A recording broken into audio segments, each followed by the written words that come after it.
సాతాను మీ ఇంట్లోకి రాకుండా అడ్డుకోవాలంటే ఏం చెయ్యాలో ఇప్పుడు క్లుప్తంగా చూద్దాం. ఈ రోజుల్లో ఆత్మీయ దాడులు చాలా పెరిగిపోయాయి కదా. మరి మన ఇళ్లను ఎలా కాపాడుకోవాలి? దీనికోసం మనం ఒకప్పటి రాజు హిజ్కియా నుండి 3 ముఖ్యమైన విషయాలు నేర్చుకుందాం. మొదటిగా, పాపానికి దారి లేకుండా చెయ్యండి.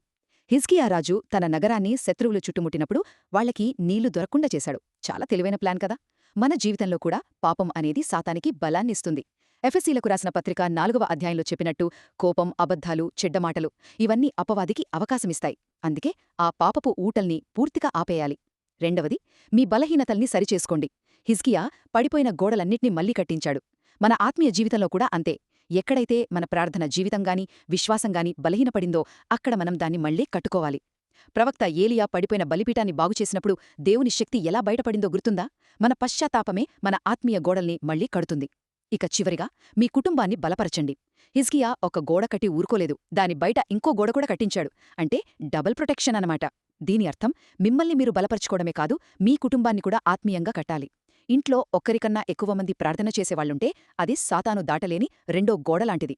ఒక్క మాటలో చెప్పాలంటే, పాపాన్ని అడ్డుకుని మీ భక్తిని మళ్లీ సరిచేసుకుని మీ కుటుంబాన్ని ఆత్మీయంగా బలంగా ఉంచితే చాలు, మీ ఇంటికి తిరుగులేని కవచమేర్పడుతుంది.